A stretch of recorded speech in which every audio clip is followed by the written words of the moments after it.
Hello everyone, I'm your hostess with the mostest 8-second gaming. In today's video, we are going to be talking about ALGS Playoffs Split 2, because it is shining some interesting information on the weapons in Apex and some things that you might find super surprising. So let's get into it and break it down, but just quickly, if you guys are looking to take your Apex skill to the next level, then you need to check out the GameLeap website right now. Over there, we have top-level coaches creating the best, most highly informative guides to make you the best player you could possibly be. We have legend guides, gun guides, VOD reviews, and much more, so click the link in the description, pick yourself up a membership, and start to improve today. But okay, with that covered, let's hop into things. And what am I talking about here? What does ALGS have to do with anything? Well, with ALGS, those are the top players in Apex. If you want to play there, you have to be amazing. And when you're playing at that high of a level, you have to use the best of the best weapons that are available in the game. And if you picture the top weapon in Apex in your mind, what does it go to? A lot of people probably say their favorite weapon. A lot of people probably would say like the 301 or the flatline, or maybe probably you even said the Nemesis. But what if I was to tell you that the #1 weapon with the most kills, and it's not even close, was the Prowler? The Prowler had by far the most kills in ALGS with 846. The next highest was obviously the Nemesis with 390. Almost 500 more kills were gotten with the Prowler. The difference between the Prowler and the Nemesis is almost as much as some people's kills per season, but it is shining such a bright light on the weapon balancing in the current state of Apex. The top 5 weapons are an SMG, an AR, an SMG again, and then an AR. The Marksman rifles don't come into play until you get to top 7, and sniper rifles don't come in until 11, and that's the charge rifle. The Arcstar had more kills than the charge rifle. The Arcstar had more kills than the 301. And you don't even see shotguns until 18th place, and that is the Peacekeeper with 38 kills. In my opinion, shotguns are probably in the best spot that they've ever been in terms of balancing, but it just goes to show how overtuned some of the other weapons are in the game. And this is just completely sidetracking, but I want to point out that there were 8 melee kills, and the RE45, the Mozambique, the P20, the Devotion, the Rampage all had less than that. I think that that is absolutely hilarious. Now, there are a few very big reasons as to why the Prowler is just on another level when it comes to how many kills. First up, obviously, these kills are going to be taking place later on in the game. With ALGS playstyle, people are a lot less likely to take early game fights, meaning that those longer range engagements aren't really happening. Everything really only happens between the last couple rounds, and that's when the Prowler really shines because everybody's in close quarters and it melts in close quarters.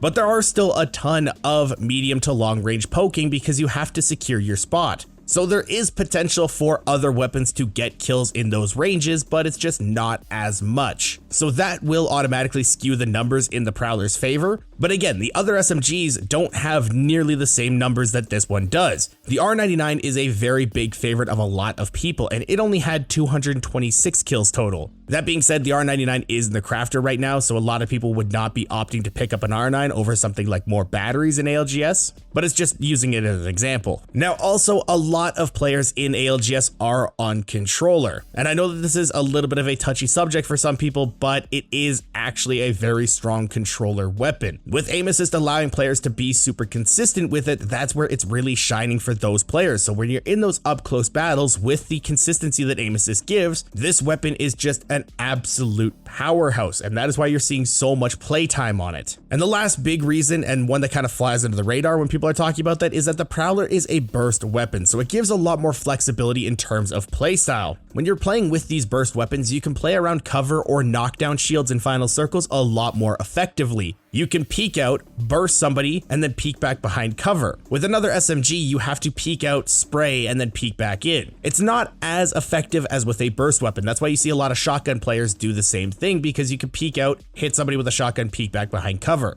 The Prowler has more flexibility because it can run somebody down. The burst was going to just absolutely melt them, but you can also kind of have that peeking out playstyle. So no matter what situation you find yourself in, you will be able to play around that. Now, with these numbers, a lot of people are starting to debate whether or not Apex needs to take a serious look at their weapon balancing. Most notably, His and Hers Live took to Twitter to say nerf SMGs. SMGs are the best guns in Apex, and it's not even close. The top 3 SMGs were responsible for roughly 1,500 kills in ALGS, while the PK, Mastiff, and EVA 8 had less than 100 total. And this sparked a ton of debate. Some people were obviously pointing out the fact that they were going to be higher in numbers because of the late game fights. But again, if they were late game fights, shotguns should also be a lot higher than they were, not the sub 100 kills. Also, there was a point made that the hipfire on the assault rifle should go back to being where it was. If the hipfire on the AR was back to where it used to be, they would be a lot more effective in those close ranges as well, and you'd see them used a lot more often in those final circles. And this actually does get backed up when we take a look at the Split 1 playoff results, because in that one, the R301 is the highest total kills with 615. Second place goes to the Flyline with 551, and third place to the Volt with 380, and then obviously the Prowler's up there too with 311 because it's still a good weapon. But in that one, you could see a lot more diversity between the assault rifles and the SMGs, and even the Peacekeeper had 142 kills. So the assault rifle hipfire nerf definitely is affecting it. And lastly, some people were even saying that these shotguns are so low in kills because they just have no place in the current meta. And that is kind of true. Right now, the fights are really deathball-y and you're just trying to one-clip somebody. In that point, shotguns have too slow of fire rates in order to actually compete with that. SMGs are just so fast in times to kill. So what can Respawn do in order to combat this? How do we get the weapons to be more balanced? Well, to start off with, I personally think that the SMGs should take a hit on how many bullets are in their magazines. The SMGs are really strong in close range because they have such high one-clip potential. And yes, you should be rewarded for having good aim and being able to hit all those bullets. But right now, the SMGs are just really forgiving. You can miss a couple bullets and still one-clip somebody.